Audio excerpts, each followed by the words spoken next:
Okay.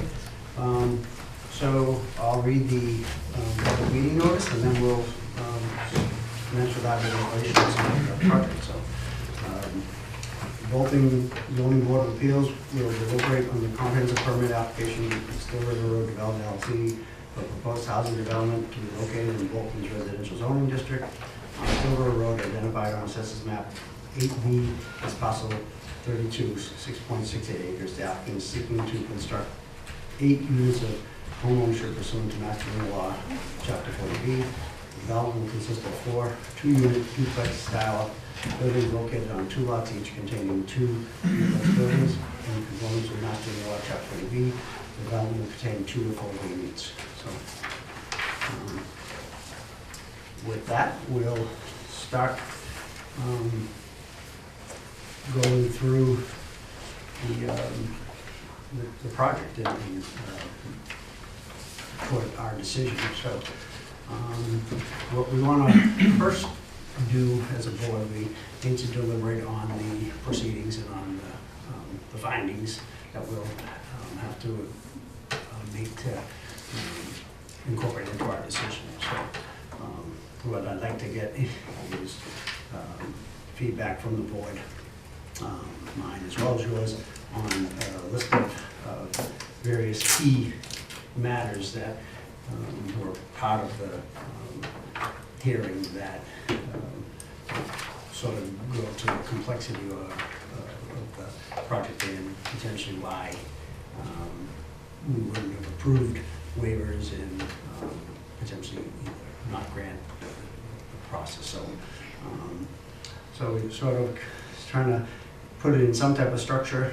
So what we should do is let's look at issues raised under certain categories. We'll start with the wetlands.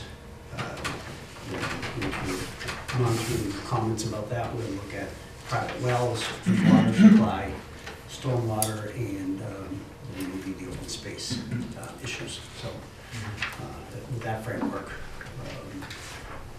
look for the feedback on, what you observed in the paperwork, in the hearings. I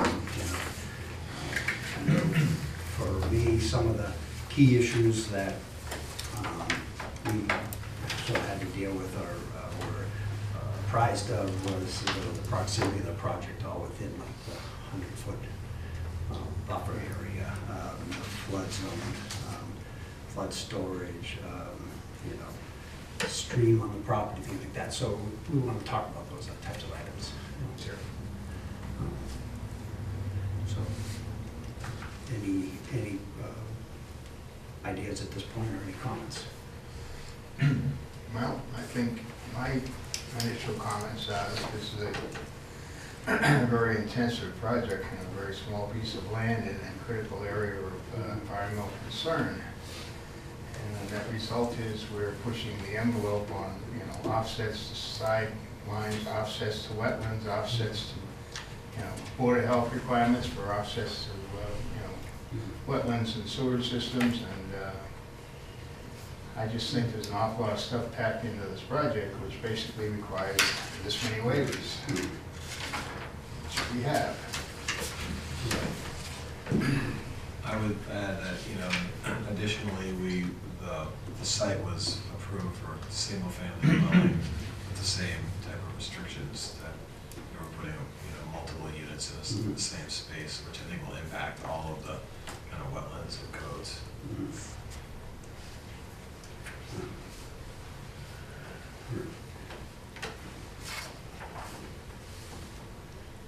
So on the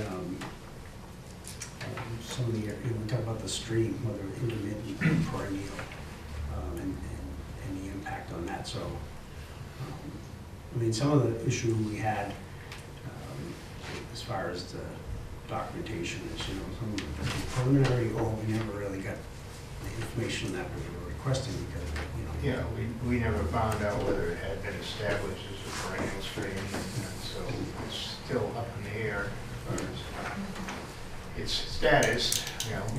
One group apparently at some point declared it perennial, the other one declared it intermittent. So, and at the end of the day, to really, you probably know the real impacts of the project. It would be nice, well, not nice, it would be, optimal to have that delineation, I would think,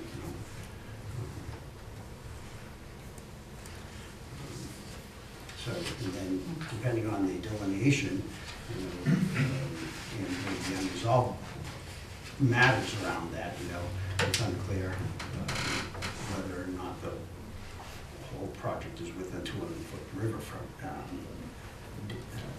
So, again, the perimeter or the boundaries, so a lot of questioning on that. And the new delineation isn't done yet? That was No. not completed yet? Well, for the wetlands, Right. yeah, for that. Right. Whereas with the perennial versus intermittent stream, Right. it's still on the books as intermittent, even though originally it was perennial. And, do you give the stream the benefit of the doubt and assume it's just gonna be intermittent and nothing bad will happen? I think without knowing for sure or having a really good sense of what's gonna happen in that space and what's gonna happen on that land, And then looking at the maps that describe like the floodplain, the open space, the inventory of scenic views. I mean, this is like right in the middle of all of these really sensitive areas on every single one. And it's kind of hard to pick a spot that's worse to build on, as far as I'm concerned. Yeah, I think the intensity of the use of this property is really the concerning factor. If it were a single house as it was approved, then I don't think this would be an issue, but how many bedrooms are we generating versus a 3-bedroom house or a 4-bedroom house? I mean, it's much bigger load in the septic system. The water supply is 18. has got to supply that many residences with clean water, and the town has no backup solution to it if it fails, because we don't have public water and we don't have public sewage. So if there's a failure, it's going to be a problem. So again, if we're talking at the current point, we're trying to sort of focus to wetlands, but then that would still have a potential impact on the wetlands as well. Right. I think some of the things we also talked about or saw is that, the whole project is within like the, adjacent to the upland resource area, so it's, there's a lot of concern with that. Compensatory flood storage is being provided within Bolton's 25-foot prohibition, no disturb area, so because of the tightness of the project, they're trying to limit it to one, it's still, because it's so close to all that area that normally we try to, the different boards or the regulations, try to keep us away from there. Yeah, I mean, the other 40B projects, not that that impacts this one, but we dealt with it, tended to be, a little less restrictive. And this one's packed tight compared to even the Craftsman Village. So one other area that, so we had our peer reviewers perform work for us to help us through this process. And, even that closely written question delineation of the watering vegetated wetlands. We would try to get the applicant to, they had that Ecotech go and do some work on it. We tried to get the results of that because they wouldn't flag certain areas, but we couldn't get that. Again, it's information that would have been not, well, it would be preferable to have, because I think that either tells us a story or clouds, whether we really have enough information to make the right decision on that property. yeah, that's concerning, and the fact is if we approve it, it just pushes it down the road to somebody else to deal with, and this is the board that should be dealing with it. I mean, there are questions unanswered, certainly. I mean, Yeah, I mean, somewhat the part of the nature of the 40B process, but nonetheless, with the uniqueness of this property and the significance, as was highlighted by, you know, Yeah. many, either boards or, you know, subject of trust, different than, you know, it's hard to think that it's clear that the project can satisfy all the regulations when we don't really know all the information about. Well, we're required by statute to go with the information we have at this point, so we really don't have much choice in that matter.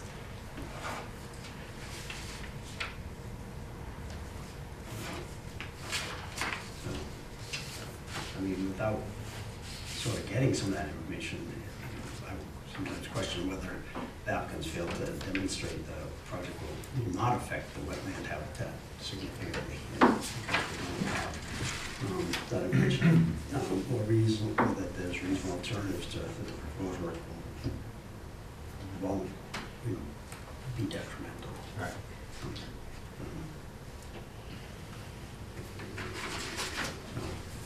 I mean, again, we'll talk about the key topics, the wetlands, taking wetlands, and we can move on to water supply or wells, but I just want to show that if there's anything that people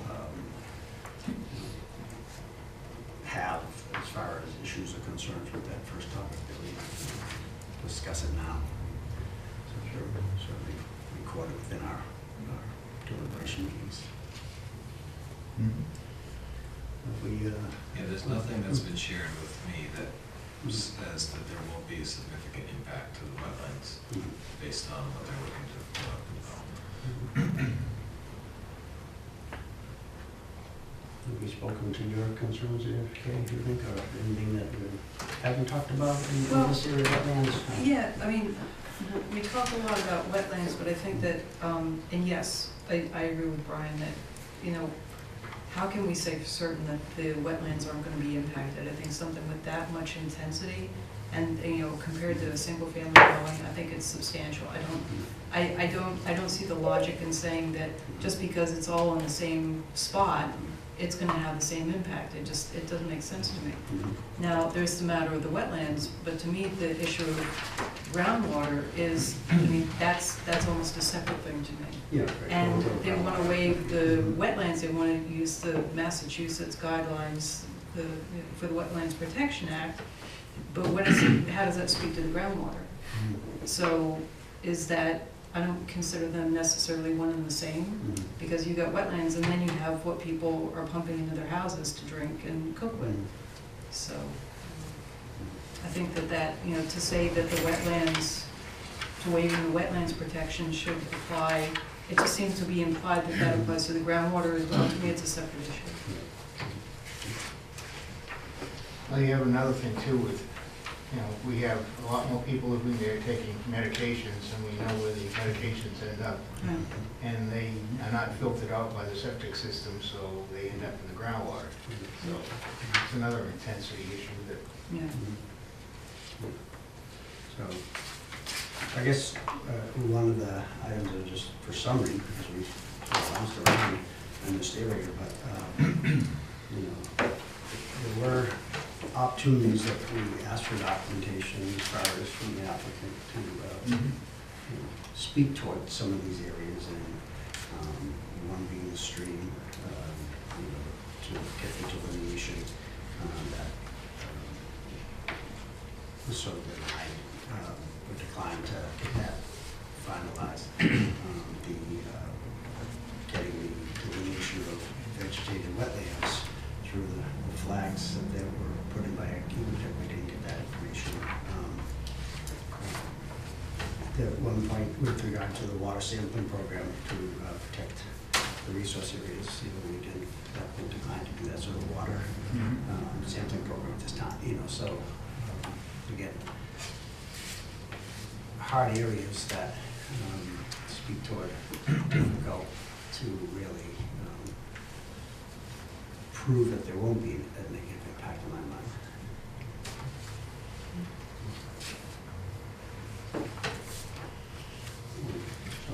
So, that's, I guess, if we're sort of, I think we've covered that area of the impact impacts on, with regard to wetlands, and let's talk about the impacts on the private water supplies and wells that we saw with regard to the area.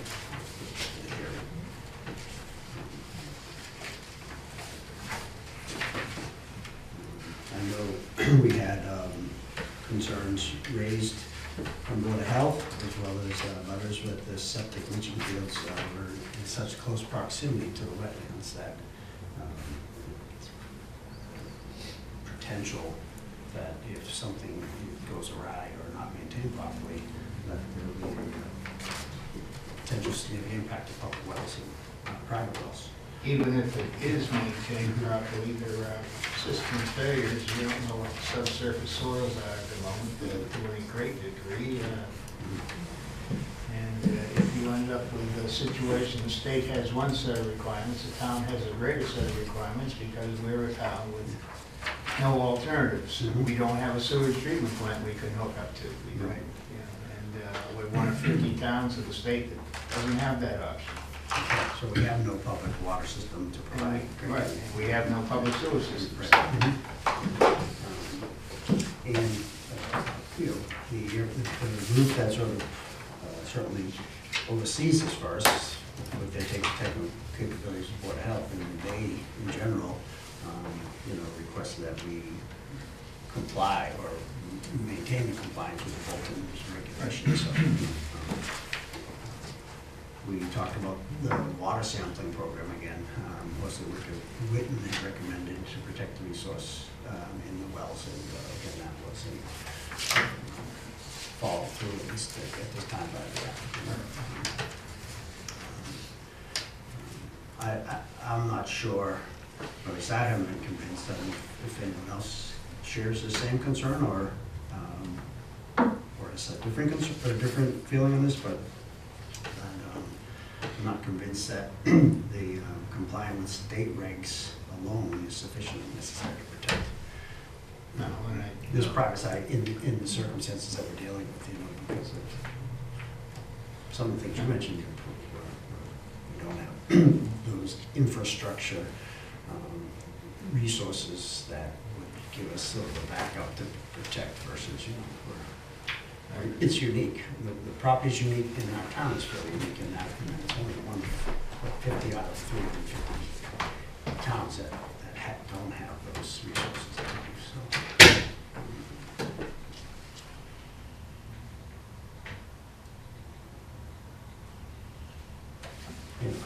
No, I mean, I probably shouldn't go into this, but I lived in a town where they had such a situation where, because of the testing and the time of year they tested them, the wells failed in this major project, and guess who got sued? The town. And this town had to spend over $1 million to run. They did have town water, but not in that section of the town, and they had to pay, you know, go out and get a bond and pay $1 million to run the water to the development because the well system failed. So I'm not sure that there wouldn't be some kind of legal impact on I don't know what this board's, you know. there's so many, that's the thing, there's a lot of open questions on, Yeah. you know, what if, because of the, you know, the uniqueness and the, you know, how sensitive Right. or that site is to, you know, whether things flowing down toward it, or once it gets into that system, the way it's integrated, you know, from the top, Bond Hill comes down and then it goes across the street, goes down and ultimately into streams and down to the Stillwater River Road, you know, so there's just such an interconnected that, you know, the detriment potentially of getting into that, you know, again, just because I don't know that we have enough information to say that it won't be impacted, at least in my mind, looking at the record and, you know, all the Yeah, well, documentation. that's one of the problems with 40B processes, that in order to reduce the cost of development, they tend to take a look at possible solutions rather than good solutions sometimes. And that may work and it may not. Right, and sometimes I think it works to, you know, have that bandwidth a little broader, but I think when we're dealing with significant areas of concern, stormwater, wells, wetlands, I think. Oh, no, It's no. not all sites have that we've done it in Bolton, but we have had the extensive components that we have on this We one know site. that section of Route 11 is flooded in the past. I mean, that's the point, it floods. Right, and if anything fails and that floods more significantly, if we get these odd storms that seem to be, well, they're not odd anymore, they seem more usual, we'll have issues Well, a there. 100-year storm is a storm that occurs 1% of the time, so you can have 3.5 100-year storms in a single year, statistically. So to me, it's not a really, and the amount of rain we've had in the last year, it's Well, we had that winter storm in Maine just about a month ago, and on a smaller scale, the backyard, you have my property, and more so my neighbor's property, though, we had 2 feet of water all the way across like the field into his backyard, onto his drive. I mean, it's just, there's no way for it to go anywhere, seems like on these very high storms. Also, the concern of all the systems and potential failures, it's so much different with a multi-unit development than with a single-family home as to who then bears the brunt of responsibility if something would fail, right, and go wrong. Yeah. So is that left to the group, is it left to the developer?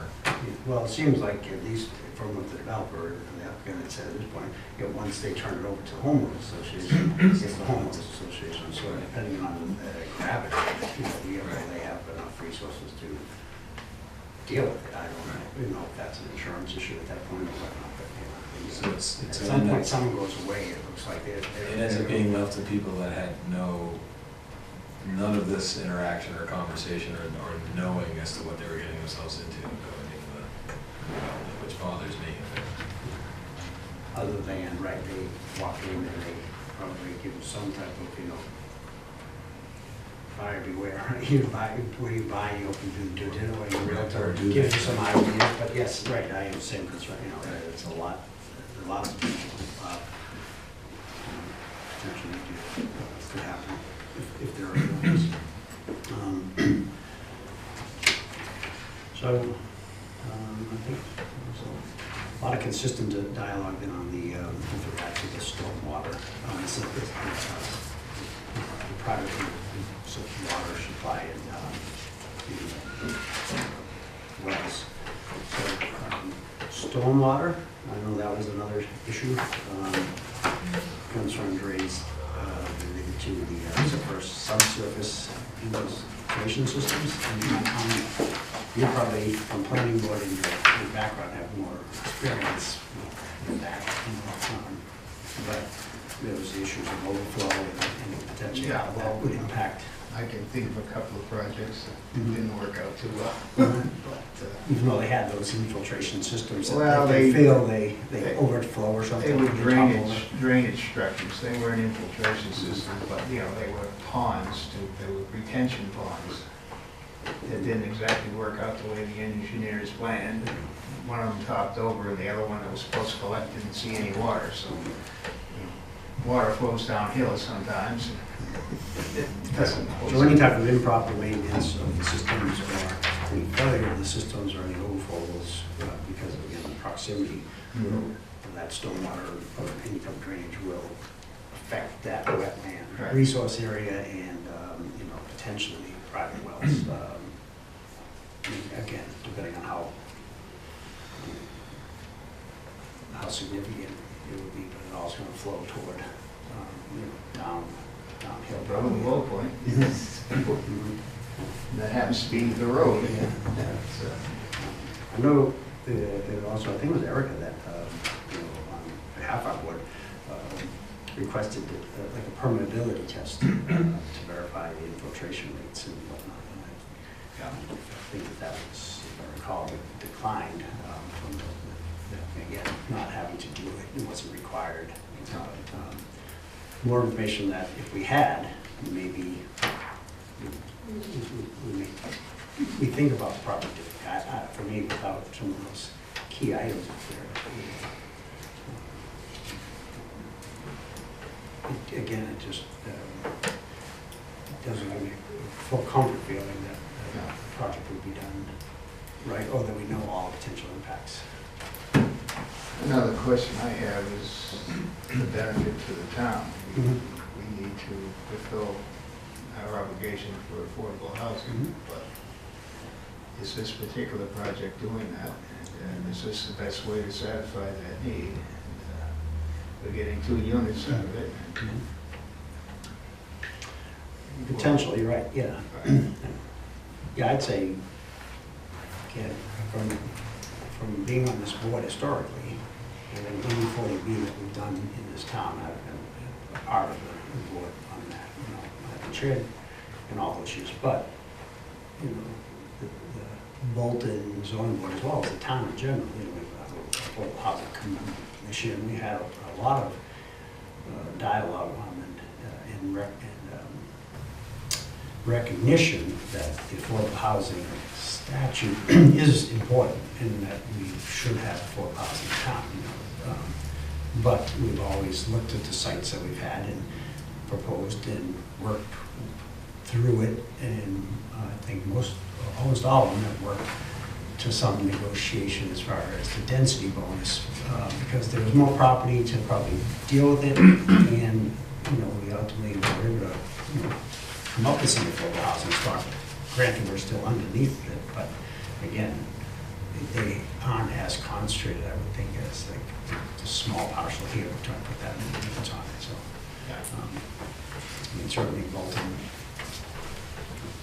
like most communities, you know, needs to have affordable housing, you know, have a diverse population, but again, right, is it the best site? Does the site really allow for that? I concur that it's probably not the best site for that type of housing, or density of housing.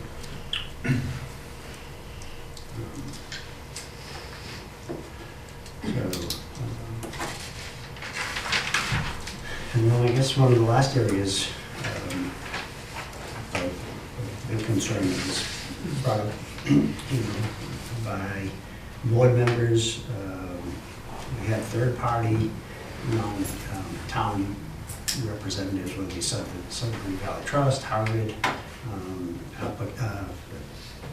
community at large, whether they be abutters or just those that showed up that had, you know, significant concern for the open space and the recreation plan in the area. You know, some of the items that were sort of key were, you know, again, the proximity of this area to land owned by Conservation Trust, Harvard Conservation, Bolton Conservation, of Bolton Flats. You know, we were told that this area, I believe, is significantly targeted for conservation by the Sudbury Valley Trust, if I recall. We had, again, the whole property within the estimated habitat and priority habitat for rare species. We had archaeological significance issues with this property, or at least concerns. So, yeah, it's not a lot, an awful lot of land for recreation, provide recreation, but it's kind of an isolated community, and it's not a, you know, everything's an acre and a half lot, basically. but there's some restrictions, it looks like, that you really couldn't go, you know, you can carve out, like, you know, okay, depending on the population that would be there, that you couldn't just trample around all the surrounding property, right, because of the way they're trying to protect the wetlands or protect it, you know, so I'm sure there's some conservation trails where people could use, but the potential impact on some of that site that they're trying to, you know, maintain or protect potentially be harmed. I don't know what the trail system is up there. Yeah, I'm not sure it's up either, but I just know that, again, in listening and reading, you know, different subject matter prior to us, these were areas of Yeah, just wildlife Mhm. passing through, it's a pass-through area to get down to the river and go between the conservation lands and down below. So it's like, you know, It would be, and it was all, talk about turtle, I mean, again, I'm not, yeah. I don't see those things as much, I mean, we did a site walk that, down the property, and it was in, I think it was in the spring, but there were signs of, you know, amphibian in the water, things, but again, whether that, or, you know, certainly, a lot more people have had a lot more exposure to some of what's on that property. We didn't have, I didn't see it, but certainly documented how sort of sensitive it is for those species, and, you know.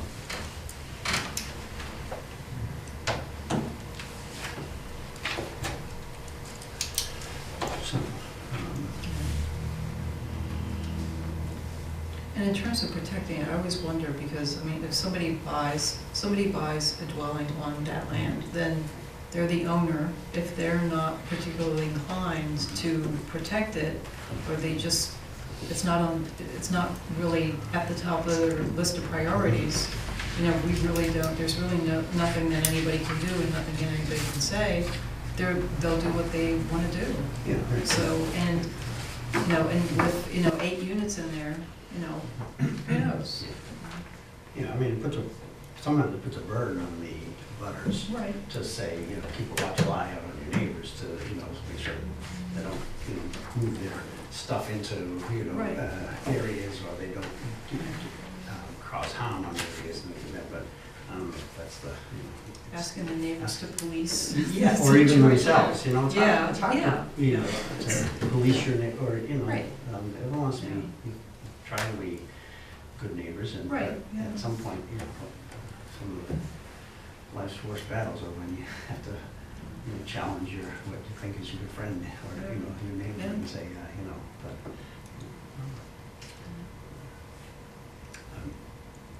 You know, one of the overarching things was really the environmental significance of that parcel, you know, trying to preserve it. Yeah.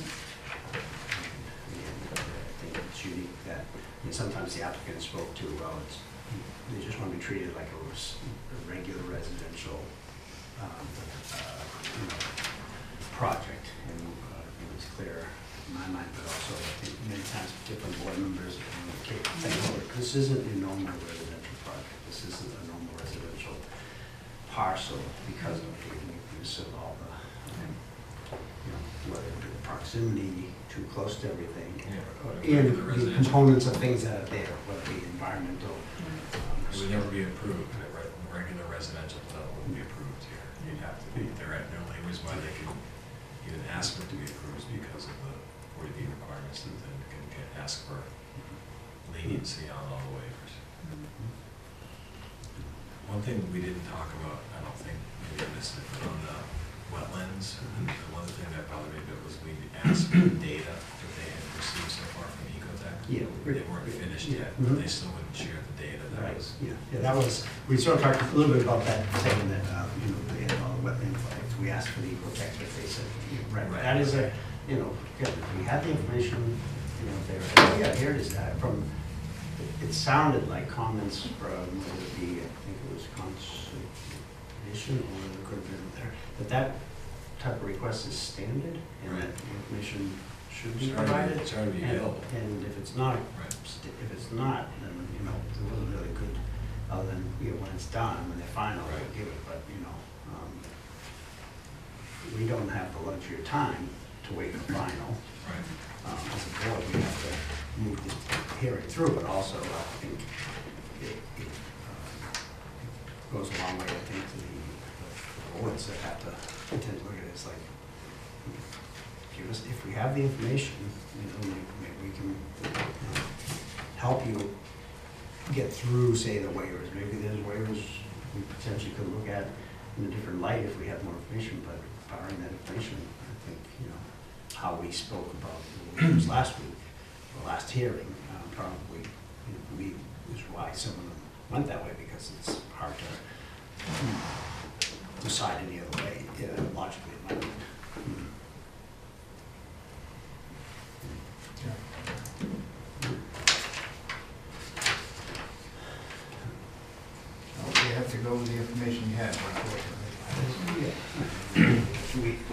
provided the information that makes me comfortable. But in those key areas, because, when we have to look at the projects, we want to be sure that, as far as the 40B process, that if there's areas of public concern, public safety, public, detriment to the items with, that's one of our areas that we can look to protect, Yeah.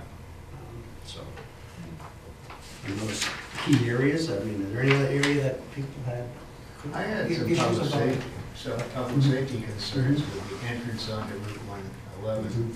and the downslope, which they mitigated to some degree, but on an icy day, that could be an issue with Right. probably 24 cars possibly in Mhm. that development trying to get to and from on the state highway, and if it's busy, there could be some issues there. Yeah, right, it wasn't a site, like sometimes we've done traffic studies on some of the bigger projects that have had more, if we had projects that are like 117, different applicants have, but again, those developments, whether it be the onside or, the Sugar Road, those were much larger, but there couldn't be, for it, because some, right, if there's icy, if there's overflow of water, and it happens during a cold spell, I agree, there was some communication that, work with, our town, Department of Public Works, but, again, that doesn't fully mitigate that there might be an issue. Yeah. I remember when we, on the planning board, when we approved Fox Run, Mhm. which basically, if you notice when it's on 117, it's on a downslope, and we at least insisted on Why, yeah, a wide type entrance so that somebody could come in while the other person was exiting. right, And it's not great, it's not a great solution, but it was better than the original proposed solution. right. Which would have, somebody's trying to turn left into the development, except but somebody's trying to exit on the same piece of pavement. It was gonna be I know we had an issue on property also over on 85 once, with the Yeah. development, and it came around, you come down and you sort of take the corner, and it brings you right onto it, and it was, the slope was problematic, so they came to zoning board for some relief, but it was problematic, because that egress access, so it's a concern. Well, particularly if it's a small road with a straight, it's not, that doesn't concern me as much, but it's a state road, and I see, I don't know, consistently it sees heavy traffic, but I've been on it, there's been some heavy traffic on this, so, I travel, that 111, 110, yeah. right, 110, it's busier than you think nowadays, people scoot through to Harvard, They move 495, right yeah, along, there's more, like everything, there's more traffic everywhere, so, well, it's not 117, it's certainly, it's not every once in a while a tractor going down there.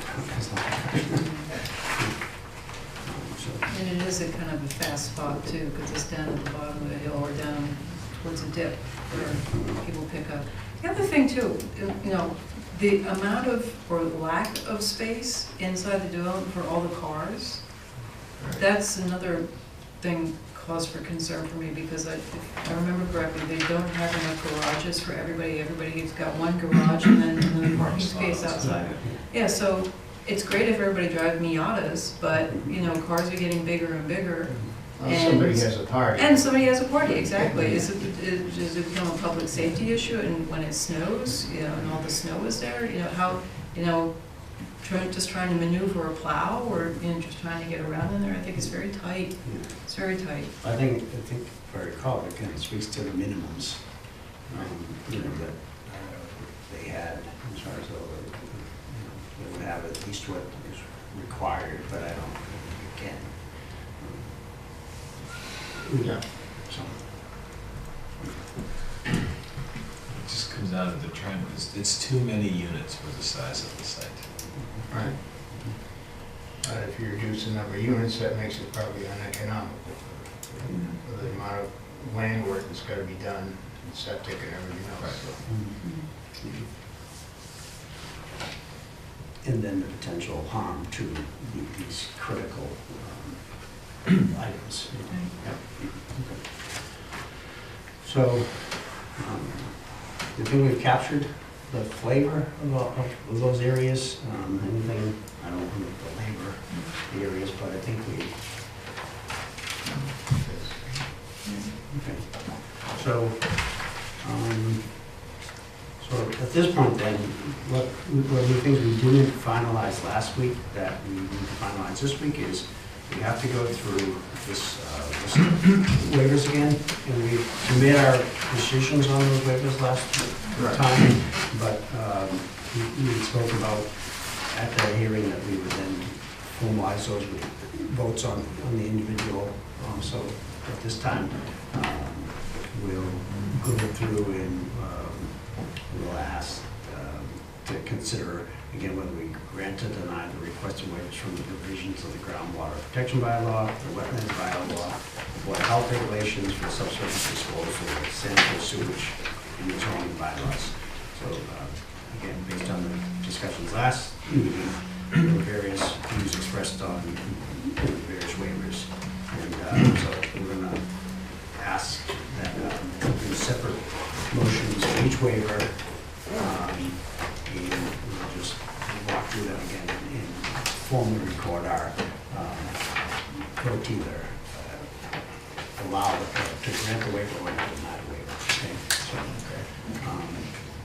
So we have, I think everyone has the list here, and so the first one falls under this. Mr. Chairman, just a question for the record. This is the list that the applicant shared with the board on April 2nd at the last meeting, I believe. Correct, it was provided in advance of that, and I believe it was then vetted against the list of waivers we had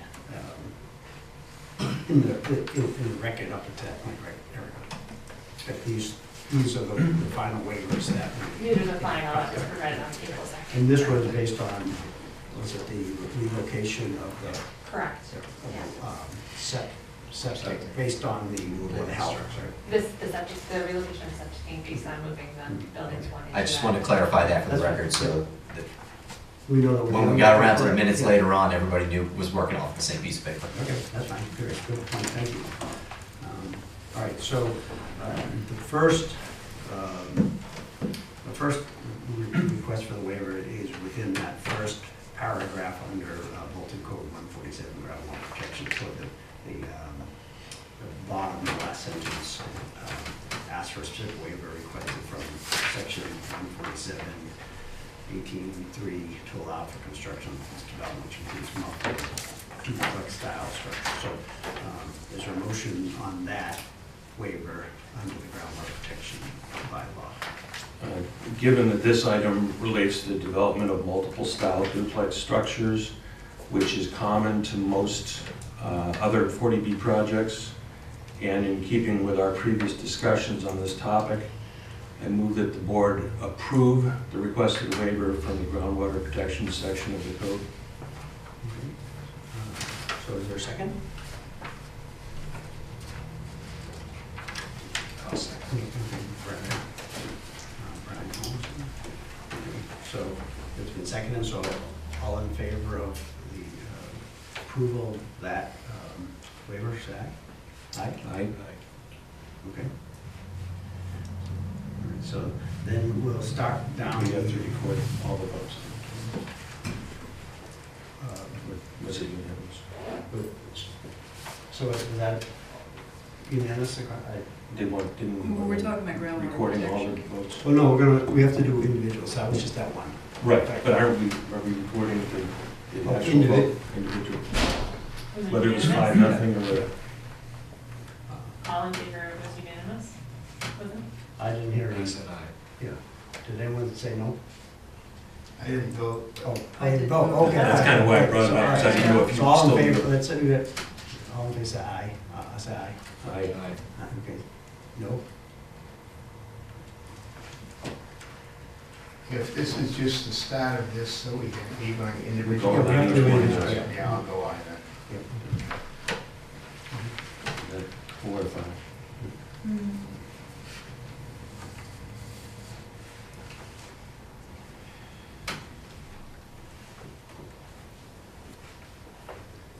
It just seems like it's mixing it, because if this is specific to groundwater protection, and they want to waive groundwater protection, or is it, it's just that certain It's section, waiver. it's 147, okay, Right. okay. I it's believe this I, waiver right. relates to every 40B project that we do that has multiple Right. duplex structures. Yes, because yeah, it's a little misleading, because it actually, it's like 147, 1B3, so it's I, yeah, I got you. Okay, so that was 5. Okay. So now we'll deal with the wetlands, the Bolton Code 233.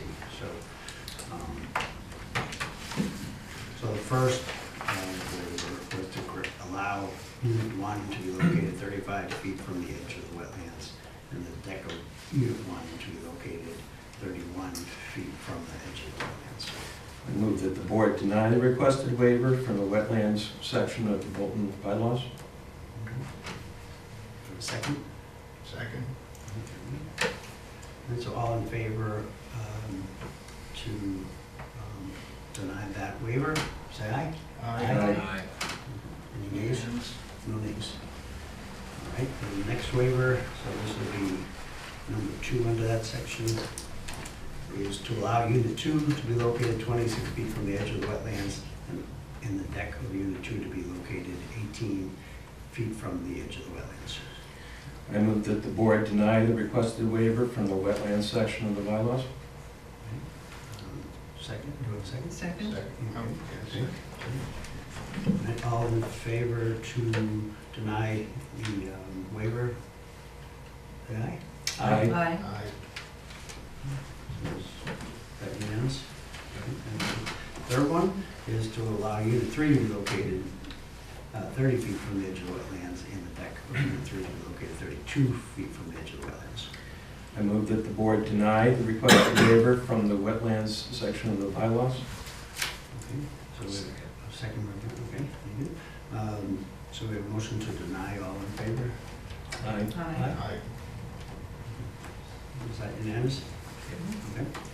So the fourth one, we have to allow Unit 4 to be located 38 feet from the edge of the wetlands, and Unit 4 deck to be located 34 feet from the edge of the wetlands. I move that the board deny the requested waiver from the wetlands section of the bylaw. Second? Okay, all in favor to deny the waiver, say aye. Aye. Aye. The fifth one on that item is to allow Unit 5 to be located 31 feet from the edge of the wetlands, and Unit 5 deck to be located 25 feet from the edge of the wetlands. I move that the board deny the requested waiver from the wetlands section of the bylaw. Second? Okay, second by Brad. So we have a motion to deny the waiver, all in favor? Aye. Aye. Sixth item under that list was to allow Unit 6 to be located 44 feet from the edge of the wetlands, and Unit 6 deck to be located 40 feet from the edge of the wetlands. I move that the board deny the requested waiver from the wetlands section of the bylaw. Second? So we have a motion to deny that waiver, all in favor? Aye. Aye.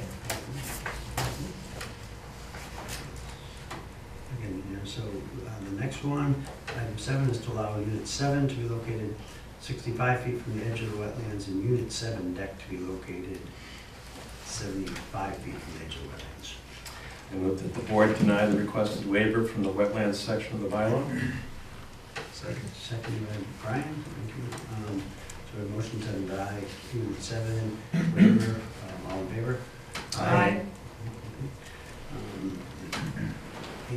Similar waiver request is to allow Unit 8 to be located 48 feet from the edge of the wetlands, and Unit 8 deck to be located 53 feet from the edge of the wetlands. I move that the board deny the requested waiver from the wetlands section of the bylaw. Second? So all in favor to deny the waiver related to Unit 8, say aye. Aye. The ninth one in that area is to allow the proposed well on Lot 2B to be located 41 feet from the edge of the wetlands as allowed by the town of Bolton law regulations.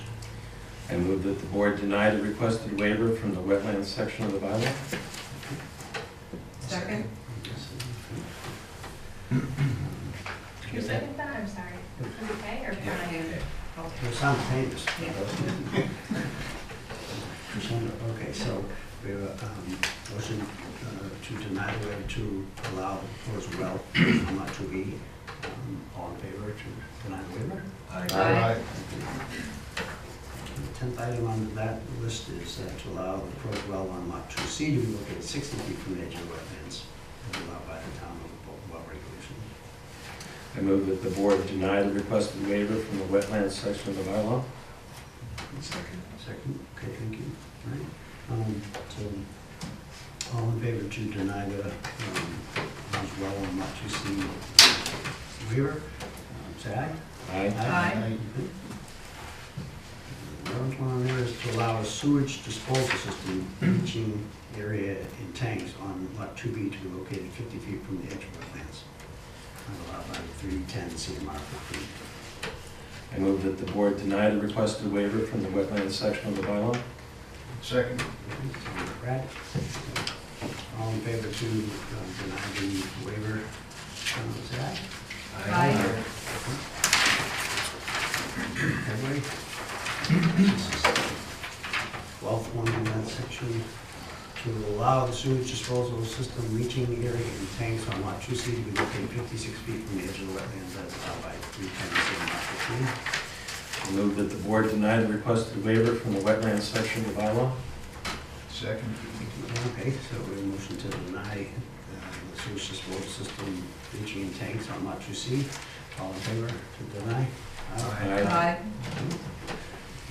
The 13th one there is to allow the access driveway to be located 36 feet from the edge of wetlands, to allow retaining walls to be located 25 feet from the edge of wetlands, to allow subsurface utilities to be located 15 feet from the edge of wetlands, and to allow stormwater infrastructure to be located 38 feet from the edge of wetlands, all as depicted on the comprehensive permit plan. I move that the board deny the requested waiver from the wetlands section of the bylaw. Second. All in favor to deny the waiver as documented in that section, say aye. Aye. One under that section is to allow grading and clearing on lot 2B to occur 2 feet from the edge of wetlands to allow construction of a sewage disposal system and dwelling units as depicted on the comprehensive permit plans. I move that the board deny the requested waiver from the wetlands section of the bylaw. Second. Okay, second by Brian. All in favor to deny the waiver regarding grading and clearing on lot 2B? Aye. Aye. 15th item under that list was to allow grading and clearing on lot 2C to occur 25 feet from the edge of the wetlands to allow the construction of the sewage disposal system and dwelling units as depicted on the comprehensive permit plans. I move that the board deny the requested waiver from the wetlands section of the bylaw. Second? So all in favor to deny the waiver for unit 2C, say aye. Aye. Aye. The 16th one under this section is to allow grading for compensatory flood storage to occur 12 feet from the edge of wetlands. I move that the board deny the requested waiver from the wetlands section of the bylaw. Second. All in favor to deny waiver to allow grading for compensatory flood storage, say aye. Aye. The 17th one on that list is to allow 2,500 square feet of field to be naturalized as shrub forested habitat in accordance with NHESP 12-30. I have no particular issue with this request, and I move that the board approve the requested waiver from the wetlands bylaw. Second. Okay, so all in favor to approve the allowance of 2,500 square feet of field to be naturalized as scrub forested habitat? Aye. Aye. And the last one, so this will be 18 under that item, is 233.7 to waive Bolton wetland bylaw regulations shall allow only the definitions of Wetlands Protection Act 310 CMR to apply. I move that the board deny the requested waiver from the wetlands section of the bylaw. Second?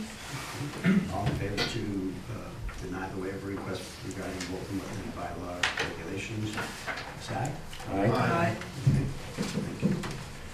All right, so now we're into the Board of Health area of waivers, and dealing with the requirements for subsurface disposal of sanitary sewage. So, and we have a list here. It says the waiver for regulations 4 entitled distances is requested. Most of the following relief from regulation 4 is requested. So the first one under this category is to allow leaching facilities to be located 10 feet from the property line as allowed by 310 CMR 15, 10 feet proposed as allowed by 310 CMR 15. I move that the board deny the requested waiver from the Bolton Board of Health requirements under the bylaws. Second. So, motion to deny the waiver to allow leaching facilities to be located 10 feet. All in favor, say aye. Aye. Second one in that section is to allow leaching facilities to be located within 35 feet of access driveway, 13 feet provided. And there's a note, retaining wall is located between driveway and leaching facility, and to allow septic tanks and pump chambers to be located within unit driveways, tanks to be rated for H20 loading as allowed by 310 CMR 15. I move that the board deny the requested waiver from the Bolton Board of Health requirements under the bylaws. Second. Second. So all in favor to deny waiver to allow the leaching facility to be located within 35 feet of access driveway, et cetera. Say aye. Aye. Aye, okay. Third one under this section is to allow Lot 2B leaching area to be located within 100 feet of a bordering vegetated wetland. 50 feet is provided as allowed by CMR 310 CMR 15. I move that the board deny the requested waiver from the Bolton Board of Health requirements under the bylaw. Second? So there's a motion to deny the waiver regarding Lot B leaching area to be located within 100 feet of the VVW area, so all in favor? Aye. Okay. So the fourth one on this area is to allow Lot 2C leaching area to be located within 100 feet of the bordering vegetated wetland. 75 feet is provided as allowed by 310 CMR 15. I move that the board deny the requested waiver from the Bolton Board of Health requirements under the bylaws. Second.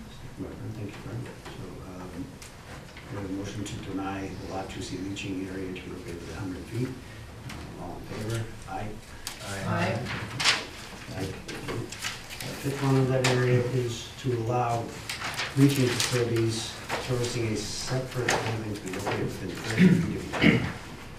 30 feet, 20 feet is provided as allowed by 310 CMR 15. Given the Board of Health's input on this issue, I move that the board approve the requested waiver from the Board of Health requirements under the bylaws.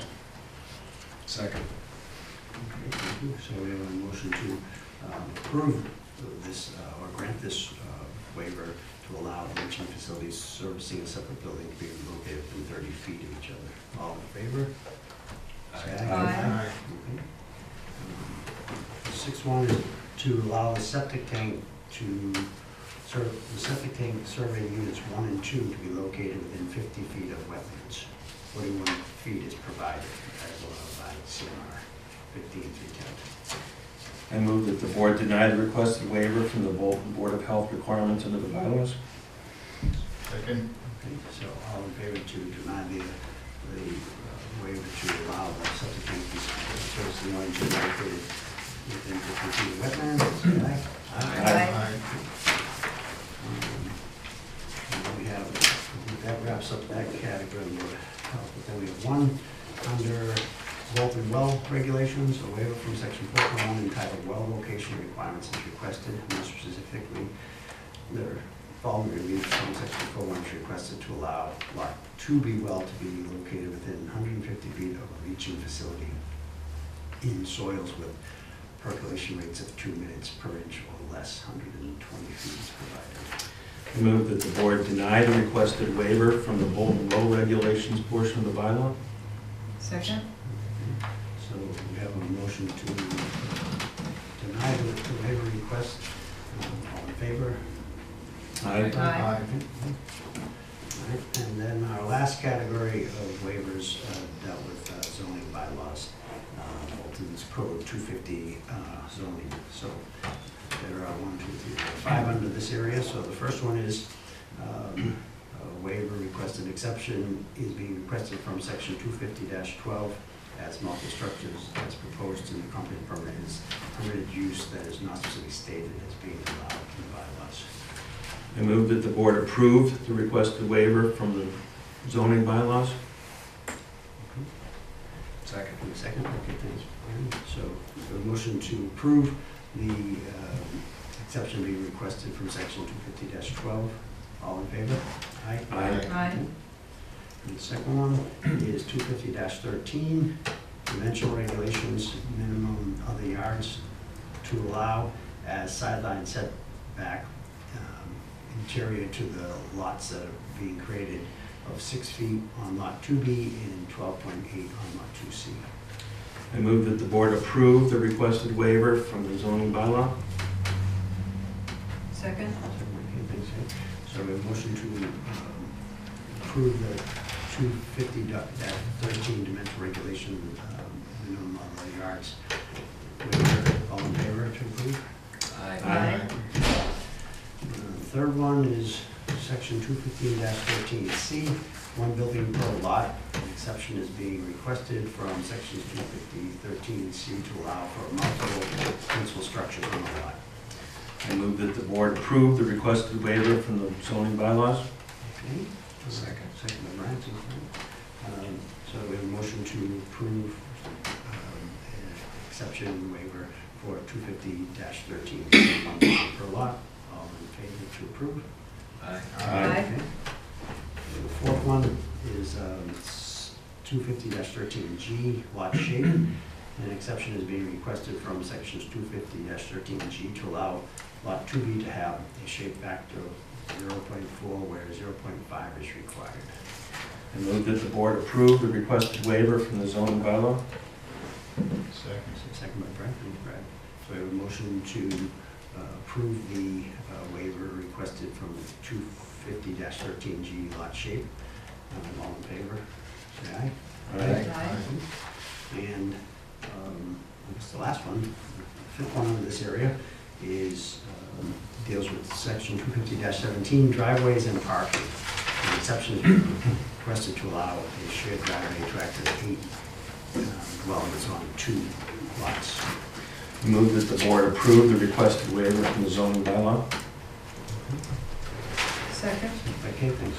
So we have a motion to approve the waiver request in 250-17 driveway and parking. All in favor to approve that waiver, say aye. Aye. Okay, so, did you get all that document there, Erica? I did. Claire? Yeah. Thanks. We were going to try to structure those, I mean, we talked the last time about the computer, but it's probably clear just to delete it like that, so we appreciate the time and going through it like that. It's beneficial. All right, so, looking at,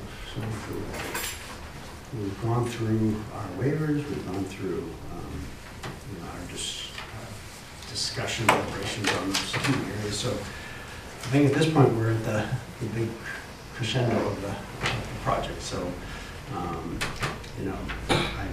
asked that we consider whether we want to approve or deny the project.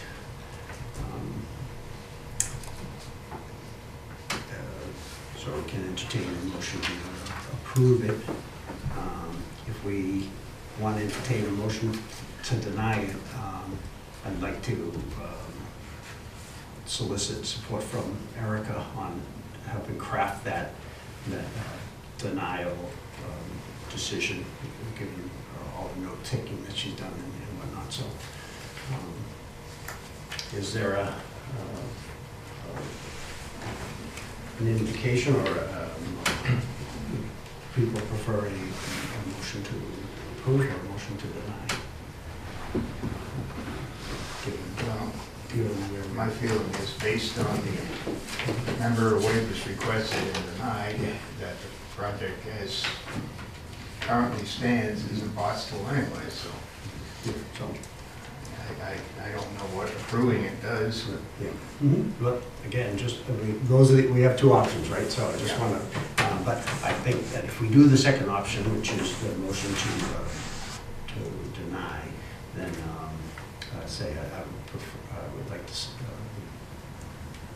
have, work with Eric on, sort of Yeah. walking through, because usually it's not, we just say deny, it's denied because of certain factors, and we should take the copious notes first. I would lean toward that approach as well. Okay, so then, I guess we'll have a motion I want to make a motion that we ask our town planner, Erica, to assist the board in articulating the appropriate motion of denial on the various concerns raised during the public hearing. Sure, so I have some reasons here. So I recommend that I would motion that the board deny the comprehensive permit application for the following reasons. Number one, as designed, the project would endanger the natural environment due to the proximity to sensitive wetland resource areas that may only be adequately protected through a proper delineation of wetlands and riverfront areas in compliance with the town's wetlands bylaw. Number two, as designed, the project would endanger the natural environment and the protection of private drinking water wells in wetland resource areas that may only be adequately protected through compliance with the Board of Health regulations for requirements for subsurface disposal of sanitary sewage. Number three, as designed, the project would endanger the natural environment as the stormwater system was not designed based on a permeability test, raising significant risk that stormwater will overflow to Still River Road and impact road drainage and downstream wetlands. Number four, the project would endanger the natural environment and undermine the town's open space and recreation plan as a result of the project's design and its close proximity to protect land owned by Bolton Conservation Trust, Harvard Conservation Trust, and Bolton Flats Wildlife Management Area.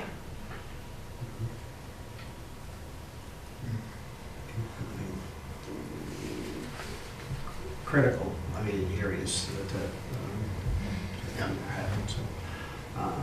And that covers the wetland resource areas, concerns with drinking water wells, concerns with the location of the septic system and proximity to those sensitive areas. And then it also calls upon sort of the significance of the entire area with our open space and recreation plan. Do we have to include anything in there about archaeological significance, or is that just Yeah, embedded in? yeah, we can include that.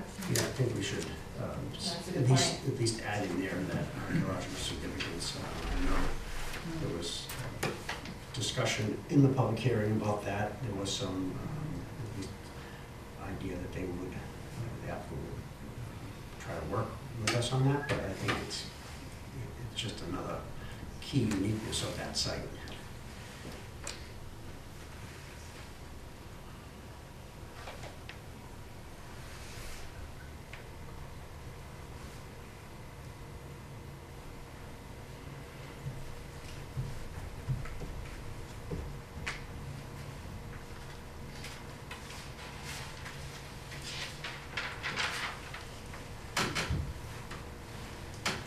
So number five would be as designed, the project would endanger the archaeological significance of the property and surrounding area.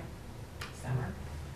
Potentially, yeah, I think that's certainly the basis of what's running in my mind. Yes. Yeah. Okay. Brad, did you want to, I know you touched upon public safety concerns. Is there any reason that we should be adding that? Yeah, I think we should make a notation. The driveway access to Route 111 is at best marginal. From a traffic flow standpoint, I see some issues with egress, particularly where the driveway is 15 feet in width. When one car is trying to enter and another one is trying to leave, and you have a state highway, I think that could be an issue.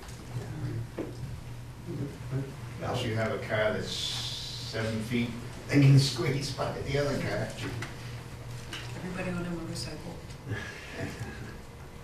One of those little mini cars. Okay. Okay, so number 6 would be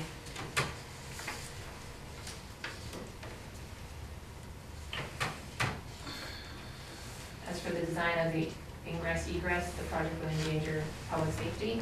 Yeah, I could potentially endanger public safety, I guess we can't say it absolutely would, but I wouldn't want to try at certain hours, I'll tell you that. I have tough enough time getting out of my own driveway, if that's not a busy road. Right. All right, so,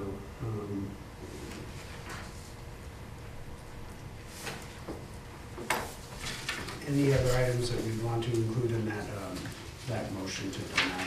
So we have 6 key factors, or 6 key items of sort of as design items that we're concerned. Today. Okay. So all in favor of the motion to deny the comprehensive permit for the 6 stipulated reasons? Mr. Chairman, just a point of order. I think you need someone other than the chair to make the motion. Okay. So, I would make a recommendation to deny the project based on a list of 6 separate issues that were Can I, before you do that, can I ask a question? I wonder that, was there anything that you felt like we missed that we had all talked about that we should add? I thought maybe we should ask you that question first. Okay. Sorry. I recommend Sorry. deny the project based on the 6 reasoned separate issues that were listed on our, top down. yeah. So there's a second on that? Second. Okay, Brian, second that. Okay, so we'll call the vote then at this point. We'll entertain a motion to deny the permit. All in favor, say aye. Aye. All right, so we have one more matter. So this was the key piece of this hearing. So, but we still have our timeline. So, Town Council Erica will see a draft decision, and so now we have to sort of encapsulate the various motions and whatnot that were done tonight, and just the dialogue, deliberations with them. So, for expediency, not to take anything away from our involvement, because if we have to, if we all gonna review or comment on the decision, we probably have to schedule additional hearings, but we can entertain a motion to authorize myself as chair to work with Erica and the town council on the final document for the decision. I would vote to support that. Versus, having additional meetings. So, so as I said, I want to entertain a motion to authorize myself as chair to finalize and file with the town clerk a written decision consistent with our deliberation and votes in consultation with town's professional staff, consultants, and council. So is Brad, you making that motion? I will second that motion that's been made. Well, Did you make a formal motion? No. I was gonna say, Yeah. Brad. Yeah. So can I, just so you have to repeat that I'm entertaining a motion? As long as one of the board members says so moved, Yeah, okay. then you're off and running, you'll need a second. So moved. Right. I second. Okay, so the motion to allow the chair to finalize and file with the town clerk a written decision consistent with the board's deliberations and votes in consultation with the town's professional staff, consultants, and council. All in favor, say aye. Aye. Okay. So we'll wrap up that whole portion. So now we'll just have this all done before the deadline. Yeah. Which is, I think, May 11th. Mail But that's a Saturday, so we'll get it in. Yes, sooner than I that. had May 12th, but Okay. Friday, either way, we're gonna do It it may have been, I may certainly have before the been- Friday. So do we have to So that would be schedule May something 10th. for final vote, or have we voted it? This is it. No, we just did. Okay, so, The motion to deny and we voted, and then this is just the motion to then allow. so just right up here, yeah. And then Gerard will sign on behalf of the board. Great. Okay. Well, I appreciate the thoroughness and the dedication of time from the board as well as the butters and the applicant they put on. So we need a motion to close.